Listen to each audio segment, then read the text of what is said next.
Hello guys and welcome back to best car picks. നമ്മൾ ഇതിന് മുന്നേ ലാൻഡ് ക്രൂസർ FJയുടെ വീഡിയോ ചെയ്തതാണ്. അപ്പോൾ നിങ്ങൾ വിചാരിക്കും ഞാൻ എന്തിനാണ് ഇനിയും ചെയ്യുന്നത്, ഓൾറെഡി ഒന്ന് പറഞ്ഞല്ലേ കഴിഞ്ഞ ആഴ്ച ലോഞ്ച് ചെയ്ത അൺവെയിൽ ചെയ്തല്ലേ എന്ന്. ഇപ്പോൾ നമ്മുടെ ജപ്പാൻ മൊബിലിറ്റി ഷോയിൽ ഈ വാഹനം അവർ ഒഫീഷ്യലി അൺവെയിൽ ചെയ്തിട്ടുണ്ട് മൊത്തമായിട്ട്. അതായത് നേരത്തെ അവർ മറ്റേ നമുക്കിതിന് മുന്നേ റിവീൽ ചെയ്യാത്ത ഫോട്ടോസ്, അതായത് ജസ്റ്റ് ഗ്രാഫിക്കൽ ഇമേജ് അല്ലെങ്കിൽ CG ഇമേജ് ആണ് കാണിച്ചുകൊണ്ടിരുന്നതെങ്കിൽ ഇപ്പോൾ നമുക്ക് ഒറിജിനൽ വണ്ടി അവർ ആസച്ച് കാണിച്ചിട്ടുണ്ട്. ഡിസൈനിൽ വലിയ വ്യത്യാസമൊന്നുമില്ല, ഇത് തന്നെയായിരിക്കും പ്രൊഡക്ഷൻ സ്പെക്ക് വണ്ടി എന്നാണ് ടൊയോട്ട പറഞ്ഞിരിക്കുന്നത്. നേരത്തെ കാണിച്ച വണ്ടി വെച്ച് കമ്പയർ ചെയ്യുമ്പോഴും ഓൾമോസ്റ്റ് സെയിം ആണ്, എല്ലാ രീതിയിലും വണ്ടി കാണാനൊക്കെ വളരെ സിമിലർ ആണ്. ആൻഡ് ഈ വണ്ടിയുടെ പ്രത്യേകത എന്താണെന്ന് വെച്ചാൽ നമ്മളിപ്പോൾ വീണ്ടും ഈ വീഡിയോ ചെയ്യാനുള്ള കാരണം ഈ വണ്ടിയുടെ പ്രൊഡക്ഷൻ ഇന്ത്യയിലായിരിക്കും നടക്കാൻ പോകുന്നത്. അതെ, നിങ്ങൾ കേട്ടത് വളരെ ശരിയാണ്, ഇന്ത്യയിലും തായ്ലൻഡിലും കൂടെയാണ് ടൊയോട്ട ഈ വണ്ടി പ്രൊഡ്യൂസ് ചെയ്യാൻ ഉദ്ദേശിക്കുന്നത്. അതുകൊണ്ട് തന്നെ ഈ വണ്ടി ഇന്ത്യൻ മാർക്കറ്റിലും ഒരു വളരെ മേജർ സംഭവമായിരിക്കും എന്നാണ് അവർ പറയുന്നത്. ഞാൻ ഇതിൻ്റെ ഡിസൈനിൽ ഒരുപാട് ഫോക്കസ് ചെയ്യുന്നില്ല, കാരണം ഓൾറെഡി നമ്മൾ കഴിഞ്ഞ പ്രാവശ്യം ചെയ്ത വീഡിയോ നിങ്ങളത് കണ്ടിട്ടുണ്ടെങ്കിൽ അതിൻ്റെ അകത്ത് ഡിസൈനെ പറ്റി എല്ലാം പറഞ്ഞിട്ടുണ്ടായിരുന്നു. ഫ്രണ്ടിൽ നമുക്ക് LED ഹെഡ്ലൈറ്റ്സ് കിട്ടുന്നുണ്ട് ആൻഡ് കുറച്ച് റഫ് ആൻഡ് ടഫ് ആയിട്ട് ഇരിക്കുന്ന ഒരു ഡിസൈനാണ്. ഇപ്പം കാണുമ്പോൾ ചിലപ്പോൾ കുഴപ്പമില്ലായിരിക്കും, പക്ഷേ 2028 ഈ വണ്ടി ഇന്ത്യയിലേക്ക് വരുന്നതിനെ പറ്റി പറഞ്ഞിരിക്കുന്നത്. അതും 2028 സെക്കൻഡ് ഹാഫിൽ, അതായത് 2028 പകുതി കഴിയുമ്പോൾ തൊട്ട്. അപ്പോഴേക്കും ഇതെന്താവും എന്നുള്ളത് നമ്മൾ കണ്ടറിയേണ്ടി വരും. ഇപ്പോൾ കാണുമ്പോൾ ഒരിത്തിരി റഗഡായിട്ടൊക്കെ ഉണ്ട് ആൻഡ് കാണാനും വലിയ കുഴപ്പമൊന്നുമില്ല. പിന്നെ ഇത് കാണുമ്പം മിക്കവർക്കും ഇത് പെട്ടെന്ന് കാണുമ്പം സൈസ് ഭയങ്കര ചെറുതാണെന്ന് തോന്നും, പക്ഷേ ആക്ച്വലി അല്ല. ഈ വണ്ടി അവർ ലാൻഡ് ക്രൂസർ സീരീസിന് അണ്ടറിൽ ചുമ്മാതെ പ്ലേസ് ചെയ്തിരിക്കുന്നതല്ല. ലാൻഡ് ക്രൂസർ, വലിയ ലാൻഡ് ക്രൂസർ എന്ന് പറയുമ്പോൾ നല്ല സൈസുള്ള വണ്ടിയാണ്. അതിൻ്റെ തൊട്ട് താഴെ വരുന്ന പ്രാഡോ, അതായത് LC 250 എടുക്കുകയാണെങ്കിലും അതിന് അത്യാവശ്യം സൈസ് ഉണ്ട്, അതിൻ്റെയും താഴത്തായിട്ടാണ് ഈ വണ്ടി വരുന്നത്. സോ ഒരു എൻട്രി ലെവൽ ലാൻഡ് ക്രൂസർ എന്നുള്ള രീതിയിലാണ് ടൊയോട്ട ഈ വാഹനത്തിനെ ഇറക്കാൻ പോകുന്നത്. പക്ഷേ അതിൽ നമ്മൾ നേരത്തെ പറഞ്ഞ പോലെ തന്നെ ഡയമെൻഷൻസ് നിങ്ങളിപ്പോൾ കാണുന്ന പോലല്ല. 4575 mm ആണ് ഈ വാഹനത്തിൻ്റെ ടോട്ടൽ ലെങ്ത് വരുന്നത്. എന്ന് വെച്ചാൽ നമുക്ക് ഏകദേശം ഇവിടെ കിട്ടുന്ന ഒരു ഹാരിയറിന് അത്രയൊക്കെ ലെങ്ത് ഈ വണ്ടിക്ക് വരുന്നുണ്ട്. ഈവൻ വിട്ട് ആണെങ്കിലും 1860 mm ആണ്. ഹൈറ്റ് 1960 mm ആണ്. സോ ബേസിക്കലി വിട്ടിലും കൂടുതലാണ് ഈ വണ്ടിയുടെ ഹൈറ്റ് വരുന്നത്. സാധാരണ ഇവിടെയുള്ള ക്രോസ് ഹവേഴ്സിനെല്ലാം നേരെ തിരിച്ചാണ്.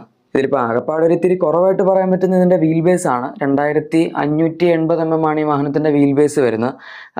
ടിപ്പിക്കലി മിക്ക വാഹനങ്ങളിലും 2700 mm മുകളിലൊക്കെ ആയിട്ടാണ് ഇത്രയും ലെങ്ത് ഉള്ള വാഹനങ്ങളിൽ വീൽ ബേസ് വരാറുള്ളത്. 2800 mm അടുത്തും ചില വണ്ടികൾക്ക് ഉണ്ടാവാറുണ്ട്. പക്ഷേ ഇതിൽ ഷോർട്ട് വീൽ ബേസ് ആക്കി അവർ വെച്ചിരിക്കുന്നതാണ് കുറച്ചും കൂടെ ഓഫ് റോഡ് കേപ്പബിലിറ്റി ഒക്കെ ഇമ്പ്രൂവ് ചെയ്യാനായിട്ട്. ഈ വണ്ടി ബേസിക്കലി ലാഡർ ഫ്രെയിം ഷാസിയിൽ വരുന്ന IMV പ്ലാറ്റ്ഫോമിൽ വരുന്ന വണ്ടിയാണ്. അതായത് നമ്മുടെ ഫോർച്യൂണർ, ക്രിസ്റ്റ അതിൻ്റെയൊക്കെ സെയിം പ്ലാറ്റ്ഫോമാണ്. അതുകൊണ്ട് തന്നെ ഓഫ് റോഡ് കേപ്പബിലിറ്റി അവർ ഫോക്കസ് ചെയ്യുന്നുണ്ട്. സോ അതിനകത്ത് കോംപ്രമൈസ് ചെയ്യേണ്ടെന്ന് വിചാരിച്ചിട്ടായിരിക്കും ഒരുപാട് വലിയ വീൽ ബേസ് കൊടുക്കാണ്ടിരുന്നത്. ഇതിൻ്റെ നമ്മുടെ ഗ്രൗണ്ട് ക്ലിയറൻസ് ആണെങ്കിലും 215 mm ഉണ്ട്. ഇനി അതൊക്കെ അവിടെ നിൽക്കട്ടെ. ഡിസൈൻ്റെ കാര്യത്തിൽ സൈഡ് നിങ്ങൾ കണ്ടു ആൻഡ് റിയർ ആണ് ഇതിൻ്റെ ഏറ്റവും കോൺട്രവേഴ്ഷ്യൽ ഡിസൈൻ എന്ന് വേണമെങ്കിൽ പറയാം. ഭയങ്കര വലിയ ഗ്ലാസ് റൂപ്പായിട്ട് തോന്നും, ഓർ ഗ്ലാസ് പാക്ക് ആയിട്ട് തോന്നും, പക്ഷേ ആക്ച്വലി അല്ല. കാരണം താഴത്തെ പോർഷനിൽ കുറേ ഒരു ഗ്ലോസി ബ്ലാക്ക് വെച്ച് കവർ ചെയ്തിരിക്കുകയാണ്. അവിടെ തന്നെ ഒരു ഡോർ ഹാൻഡിൽ കണ്ടുകൂടെ, അതൊക്കെ ബോഡി പാർട്ട് തന്നെയാണ്. അവർ ജസ്റ്റ് വലിയൊരു ഗ്ലാസ് ഏരിയ ആയിട്ട് കാണിക്കുന്നതേ ഉള്ളൂ. ആകെ മുകളിൽ കുറച്ച് ആ ഒരു പോർഷനാണ് ഗ്ലാസ് ഏരിയ ആയിട്ട് വരുന്നത്. എന്തായാലും കാണുമ്പോൾ ഒരു ഇത്തിരി വിയേർഡായിട്ടുണ്ട്. എത്ര പേർക്ക് ഇത് ഇഷ്ടപ്പെടുമോ ഇല്ലയോ എന്നുള്ളത് അറിയില്ല, പക്ഷേ കൂളായിട്ടുള്ളൊരു ഡിസൈനാണ്. പിന്നെ വീൽസ് ആണെങ്കിലും നമുക്കിതിൻ്റെ അത് ആക്ച്വലി 18 ഇഞ്ച് വീൽസാണ് കിട്ടുന്നത്. ഭയങ്കര വലിയ സൈസ് ഒന്നല്ല, പക്ഷേ ടയർ പ്രൊഫൈൽ അത്യാവശ്യം നല്ല വലുതാണ്. സൈസ് നോക്കുകയാണെങ്കിൽ 265, 60, 18 ആണ് ടയർ സൈസ് വരുന്നത്. റിംസ് ആസച്ച് അത്ര വലുതല്ല 18 ഇഞ്ച് എന്ന് പറയുമ്പം ഈ ഒരു സൈസിലുള്ള വണ്ടിക്ക്. പക്ഷേ എന്നാലും ടയറിൻ്റെ പ്രൊഫൈൽ അത്യാവശ്യം കൂടുതലായതുകൊണ്ടും 265 വിട്ട് എന്നൊക്കെ പറഞ്ഞാൽ നല്ല ക്രോസ് സെക്ഷനാണ്. അതുകൊണ്ട് അത്യാവശ്യം ഓഫ് റോഡ് കേപ്പബിലിറ്റി ആ ഒരു രീതിയിലൊക്കെ നോക്കുമ്പോൾ നല്ലതാണ്. ഇനി ഇൻറ്റീരിയറിലേക്ക് വരുമ്പോൾ നമുക്ക് ഇതിൻ്റെ അകത്ത് അഗൈൻ ഭയങ്കര ഫങ്ഷണൽ ആയിട്ടുള്ള ഒരു ഇത്തിരി റക്കറ്റ് ഒരു ബോക്സിലേക്ക് ഇൻറ്റീരിയർ ഫിനിഷാണ് അവർ കൊടുത്തിരിക്കുന്നത്. പെട്ടെന്ന് കാണുമ്പോൾ അത്ര പ്രീമിയം ആയിട്ടുള്ള ഒരു ലുക്കാണോ എന്ന് ചോദിച്ചാലല്ല, കുറച്ച് ബേസിക് ആയിട്ടുള്ള ഒരു ലുക്കാണ് കിട്ടുന്നത്. ഭയങ്കര സ്ക്രാച്ചി പ്ലാസ്റ്റിക്സ് ഒക്കെയാണ് മിക്ക സ്ഥലത്ത് ഉപയോഗിച്ചിരിക്കുന്നത്.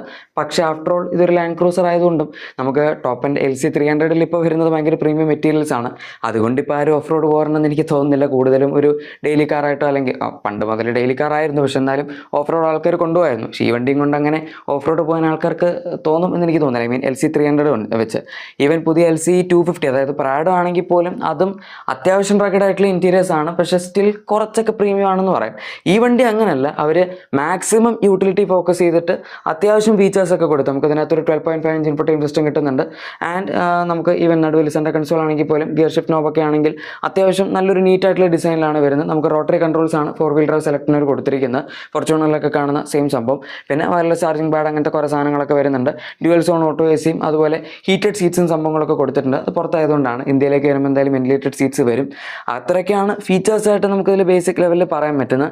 ആൻഡ് UA ഒക്കെ സാധനങ്ങളൊക്കെ നോക്കുകയാണെങ്കിൽ ഇൻഫോർടൈൻമെന്റ് സിസ്റ്റത്തിനൊക്കെ ഇത്തിരി ബേസിക് ആണ്, പക്ഷേ സ്റ്റിൽ ഇറ്റ് വർക്ക്സ് എന്ന് പറയുന്ന പോലെ ടൊയോട്ട ആണല്ലോ, അതാണ് അതിൻ്റെ ഒരു ഇത്. പിന്നെ AC-യുടെ ഒരു ബെൻസിൻ്റെ ഡിസൈൻ ആണെങ്കിലും ഭയങ്കര ചീപ്പായിട്ട് തോന്നും പെട്ടെന്ന് കാണുമ്പം.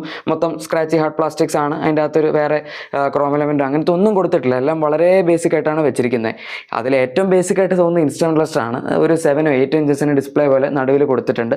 ആൻഡ് ലെഫ്റ്റ് സൈഡിലും റൈറ്റ് സൈഡിലും ടെമ്പറേച്ചർ ഗേജും ഫ്യൂൽ ഗേജും അതൊക്കെ കാണിക്കുന്ന വേറെ 2 സെപ്പറേറ്റ് ഡിസ്പ്ലേസും കൊടുത്തിട്ടുണ്ട്. ഇതൊക്കെ എന്നാൽ പിന്നെ നടുവിലത്തെ ഡിസ്പ്ലേയിൽ ഇൻ്റഗ്രേറ്റ് ചെയ്തുകൂടെ? അത് പറ്റില്ല, അത് സൈഡിൽ കൊടുക്കണം, അല്ലെങ്കിൽ പിന്നെ സ്പേസ് ഫില്ല് ചെയ്യാൻ പറ്റില്ലല്ലോ. അങ്ങനെ ഫില്ല് ചെയ്യണമെങ്കിൽ അവർ നടുവിൽ കൊടുത്താൽ 10 ഇഞ്ചോ 12 ഇഞ്ചോ ഡിസ്പ്ലേ എല്ലാം നമ്മുടെ ഇൻസ്റ്റന്റ് ക്ലസ്റ്ററും കൊടുക്കണം. പക്ഷെ അതൊക്കെ ചിലവല്ലേ, എന്തിനാ വെറുതെ. എനിവേ വീൽ ബേസ് കുറവായതുകൊണ്ട് തന്നെ ഈ വാഹനത്തിൽ അത് സ്പേസിൻ്റെ കാര്യത്തിലും നല്ല രീതിയിൽ തന്നെ റിഫ്ലക്റ്റ് ചെയ്യും. ഒന്നാമത്തെ കാര്യം ലാഡർ ഫ്രെയിം ഷാസിയാണ്. അതാകുമ്പോൾ തന്നെ ബാക്കിലത്തെ സീറ്റ്സ് ഇത്തിരി പൊങ്ങിയായിരിക്കും ഇരിക്കുന്നത്. അത് പിന്നെ വീൽ ബേസും കൂടെ കുറവാകുമ്പോഴേക്കും നമുക്ക് ലെഗ് സ്പേസും നാച്ചുറലി കോംപ്രമൈസ്ഡ് ആവും.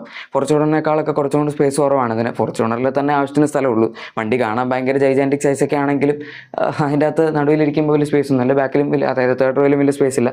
ഈ വണ്ടി പക്ഷേ 5 സീറ്റർ കൺഫിഗറേഷനാണ് വരുന്നത്, 7 സീറ്റർ ഒന്നും അല്ല. അതുകൊണ്ട് അതിൻ്റെ ഒരു അഡ്വാൻറ്റേജ് നമുക്ക് പൊതുവേ ഉണ്ട് എന്ന് പറയാം. സ്പേസിൻ്റെ കാര്യത്തിൽ ബാക്ക് സീറ്റിലോ ഒന്നും ഇല്ലെങ്കിലും അറ്റ്ലീസ്റ്റ് ബൂട്ട് സ്പേസ് എങ്കിലും അത്യാവശ്യം നന്നായിട്ട് കിട്ടും. പക്ഷേ ഫ്രണ്ട് സീറ്റിൽ സ്പേസ് ഉണ്ടെങ്കിലും ബാക്ക് സീറ്റിൽ സ്പേസ് ഒരു ആവറേജ് രീതിയിലേ പറയാൻ പറ്റുള്ളൂ. ഇനി ഇതൊക്കെ അവിടെ നിൽക്കട്ടെ, ടൊയോട്ട എന്താണ് ഈ വണ്ടിയും കൊണ്ട് ഇന്ത്യയിൽ ഉദ്ദേശിക്കുന്നത് എന്ന് നമുക്ക് നോക്കാം. ഞാൻ ആദ്യമേ പറഞ്ഞിരുന്നു 2028 സെക്കൻഡ് ഹാഫിലാണ് അവർ ഈ വണ്ടി ഇന്ത്യയിൽ പ്രൊഡ്യൂസ് ചെയ്യാൻ ഉദ്ദേശിക്കുന്നതെന്ന്. ടൊയോട്ടയുടെ പുതിയ മഹാരാഷ്ട്രയിലുള്ള ഛത്രപതി പ്ലാന്റിലാണ് അവർ ഇതിനെ പ്രൊഡക്ഷൻ ഉദ്ദേശിക്കുന്നത്. ആ പ്ലാന്റ് ഇപ്പം അണ്ടർ ഡെവലപ്മെൻറ്റ് സ്റ്റേജിലാണ്, അത് തുടങ്ങിയിട്ടില്ല. മിക്കവാറും ആ പ്ലാന്റ് വഴി റോൾ ഔട്ട് ചെയ്യാൻ പോകുന്ന, അല്ലെങ്കിൽ അവിടെ ആദ്യമായിട്ട് പ്രൊഡ്യൂസ് ചെയ്യാൻ പോകുന്ന വണ്ടികളിലൊന്ന് ഇതായിരിക്കും എന്നും അവർ പറയുന്നുണ്ട്. ആൻഡ് ടൊയോട്ട ഇനി 2030 ഇന്ത്യയിൽ 15 പുതിയ വണ്ടികൾ ഇറക്കുമെന്നും പറഞ്ഞിട്ടുണ്ട്.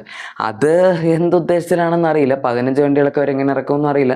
കുറേയൊക്കെ ചിലപ്പോൾ റീബാസ്റ്റ് വണ്ടികളായിരിക്കും, ചില മൈനർ ഫേസ് ലിഫ്റ്റ് ട്വീക്സോ എന്തെങ്കിലുമൊക്കെ ആയിരിക്കും. പക്ഷേ അതിൽ 2 പുതിയ SUV-കൾ വരുന്നതായിട്ടും അവർ പറഞ്ഞിട്ടുണ്ടായിരുന്നു.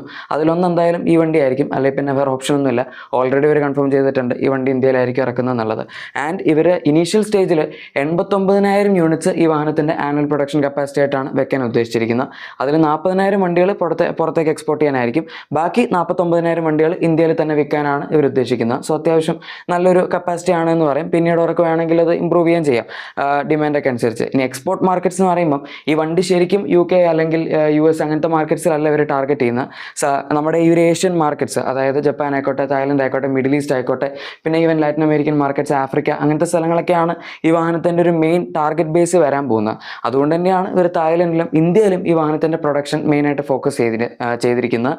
സോ ഇത് നമ്മളെ സംബന്ധിച്ചിടത്തോളം ഒരു വളരെ നല്ല കാര്യമാണ്. പക്ഷേ ഇത് അടുത്തൊരു 1-2 വർഷത്തിനുള്ളിൽ വരുമായിരുന്നെങ്കിൽ വളരെ ഗംഭീരമായിട്ടുള്ളൊരു കാര്യമായിട്ട് പറയായിരുന്നു. ഇതിപ്പോൾ 3 വർഷം എടുക്കും ഈ വണ്ടി ലോഞ്ച് ആവാൻ. ഇപ്പോൾ 2025 തീരാനാവുന്നുള്ളൂ. ഇനി 2028 പകുതി എന്ന് പറയുമ്പോഴേക്കും കുറച്ചധികം ലേറ്റ് ആയിപ്പോയി. അപ്പോഴത്തേക്കും വേറെയും ഇഷ്ടംപോലെ വാഹനങ്ങൾ വരും. ചിലപ്പോൾ ഈ സെഗ്മെൻറ്റിൽ തന്നെ ഈ പ്രൈസ് പോയിന്റിൽ തന്നെ നമുക്ക് മറ്റ് പല കമ്പനികളിലെ വണ്ടികൾ വരുമായിരിക്കും, പറയാൻ പറ്റില്ല. ഈ വർഷം തന്നെ ഇനിയിപ്പോൾ നമ്മുടെ നവംബർ 25 പുതിയ ടാറ്റയുടെ സിയറ വരുന്നുണ്ട്. അത് മോണോക്കോ പ്ലാറ്റ്ഫോമൊക്കെയാണ്, ബട്ട് സ്റ്റിൽ ഏകദേശം ഈ ഒരു ഫോർമുലയിലാണ് ആ വണ്ടിയും വരുന്നത്. ഓഫ് റോഡൊന്നും ഇങ്ങനെ പോകാൻ പറ്റില്ല എന്നുള്ളൂ, ലാഡർ ഫ്രെയിം ഷാസി ഒന്നും അല്ല. പക്ഷേ ഈ വണ്ടിയിൽ നമുക്ക് ഓഫ് റോഡ് പോകാം, അതാണ് ഇതിൻ്റെ മെയിൻ ഹൈലൈറ്റ്. ലാഡർ ഫ്രെയിം ഷാസിയിൽ ഇത്രയും അഫോർഡബിൾ ഇൻ ദ സെൻസ് നമുക്കൊരു 30 lakhs അകത്തൊക്കെ ആയിട്ട് ഈ വണ്ടി പ്രൈസ് വരും എന്ന് പ്രതീക്ഷിക്കുകയാണെങ്കിലും അത്യാവശ്യം നല്ലതാണ്. കാരണം ഹാരിയറിൻ്റെയൊക്കെ പ്രൈസ് ഇപ്പോൾ ഏകദേശം അതിന് മുകളിലെത്തിയിട്ടുണ്ട്. EV ആണെങ്കിലും അല്ലെങ്കിലും 35 lakhs ഒക്കെ ടോപ്പ് ആൻഡ് ഓൺ റോഡ് നമുക്ക് ഈസി ആയിട്ട് വരും. എക്സ്ഷോറും 25 സംതിങ് ഒക്കെ ഉള്ളൂ. പക്ഷേ ഓൺ റോഡ് ടാക്സ് എല്ലാം കൂടെ കൂട്ടി വരുമ്പോഴേക്കും 33-34 അടുത്തൊക്കെ പോകുന്നുണ്ടെന്ന് തോന്നുന്നു ടോപ്പ് ആൻഡ് ഡീസൽ ഓട്ടോമാറ്റിക്. ഇനി ഇതിൻ്റെ പവർ ടേൺ ഓപ്ഷൻസിനെ പറ്റി ഞാൻ പറഞ്ഞില്ല. നിലവിലിപ്പോൾ ഇവരിത് പെട്രോൾ എഞ്ചിൻ മാത്രം വെച്ച്, അതായത് 2.7 ലിറ്റർ പെട്രോൾ എഞ്ചിൻ വെച്ചാണ് ഡെബ്യൂ ചെയ്തിരിക്കുന്നത്. 163 PS പവറും അതുപോലെ 243 Nm ടോർക്കുമാണ് ജനറേറ്റ് ചെയ്യുന്നത്. NA എഞ്ചിനാണ്. പക്ഷേ കുറച്ച് കാലം കഴിയുമ്പം, അതായത് ഇറക്കുന്ന സമയത്ത് പ്ലഗ് ഇൻ ഹൈബ്രിഡ് തുടങ്ങിയ ഓപ്ഷൻസൊക്കെ കൺസിഡറേഷനിലുണ്ട് എന്നും പറയുന്നുണ്ട്. അതൊക്കെ നമുക്ക് ഇന്ത്യയിലും പ്രതീക്ഷിക്കാം. പക്ഷേ ഏതായാലും ഡീസൽ ഉണ്ടാവില്ല എന്നുള്ള കാര്യം കൺഫേംഡ് ആണ്. നമുക്ക് ഇപ്പോൾ കിട്ടുന്ന 2.8 ഡീസലൊന്നും എന്തായാലും ഇനി ഉണ്ടാവില്ല ഇതിൽ. സോ അതാണ് ഈ വാഹനത്തിൻ്റെ കാര്യം. എന്താണ് നിങ്ങൾക്ക് ഇതിനെപ്പറ്റി പറയാനുള്ളത് താഴെ കമൻസിൽ പറയാം. പിന്നെ നിങ്ങളുടെ എക്സിസ്റ്റിംഗ് വാഹനത്തിന് എന്തെങ്കിലും ആക്സസറീസോ ക്ലീനിങ് പ്രോഡക്ട്സോ ആണെങ്കിൽ നമ്മുടെ ഡിസ്ക്രിപ്ഷൻ അല്ലെ പ്രൊഡക്ട്സ് ആണെന്ന് ചെക്കൗട്ട് ചെയ്യുക. വീഡിയോ ഇഷ്ടപ്പെട്ടെങ്കിൽ തീർച്ചയായും ലൈക്കും സബ്സ്ക്രൈബും ഷെയറും കൂടെ ചെയ്യാൻ നമ്മളെ സപ്പോർട്ട് ചെയ്യുക. നമുക്ക് മറ്റൊരു വീഡിയോയിൽ കാണാം. അതുവരെ thank you for watching and good bye.